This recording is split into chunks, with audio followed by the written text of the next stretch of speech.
Archéologue dans l'hyperespace est un matériel qui a pour objectif de développer la conscience morphologique afin d'accroître les habiletés de décodage, d'orthographe lexicale et de compréhension. Il s'adresse aux patients dès 10 ans, présentant des difficultés d'accès au langage écrit, et plus particulièrement aux adolescents dyslexiques et dysorthographiques, pour lesquels la rééducation phonologique n'a pas donné les résultats escomptés. L'approche morphologique, utilisée en complément de l'approche phonologique, permet un équilibre dans la manipulation des unités linguistiques de base, les phonèmes renvoyant au son et les morphèmes renvoyant au sens. Archéologue dans l'hyperespace propose aux patients de vivre une aventure spatiale dans laquelle il sera confronté à 9 activités de remédiation morphologique qui l'inciteront à se questionner sur l'origine de la construction des mots. Pour chaque activité, les cartes sont regroupées en fonction de l'élément sur lequel porte l'exercice, racine, suffixe ou préfixe. Les différentes tâches sont effectuées sur les 2 versants du langage, la réception et la production. 4 activités portent sur la réception.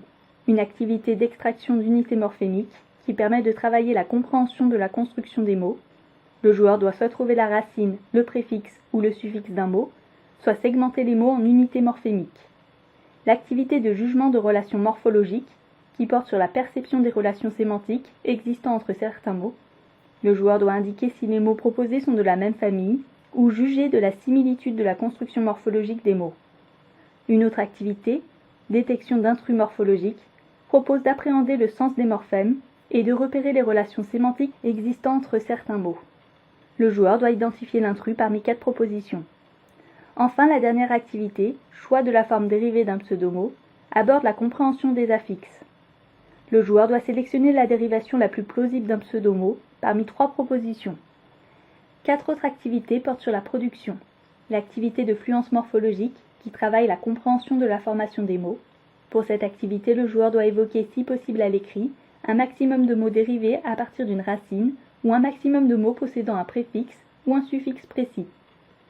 L'activité de flexion dérivationnelle, qui porte sur la compréhension des principes de construction morphologique des mots.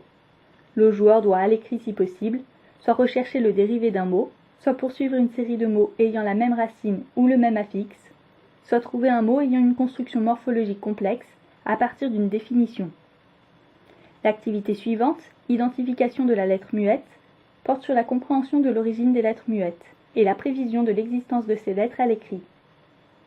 Le joueur doit soit identifier la lettre muette finale, initiale ou médiane du mot, soit distinguer des homophones au moyen de leur lettre muette. Enfin, l'activité de création de la forme dérivée d'un pseudomot propose d'améliorer la compréhension et l'utilisation des affixes. Le joueur doit créer, si possible à l'écrit, la forme dérivée plausible d'un pseudomot à partir de sa définition.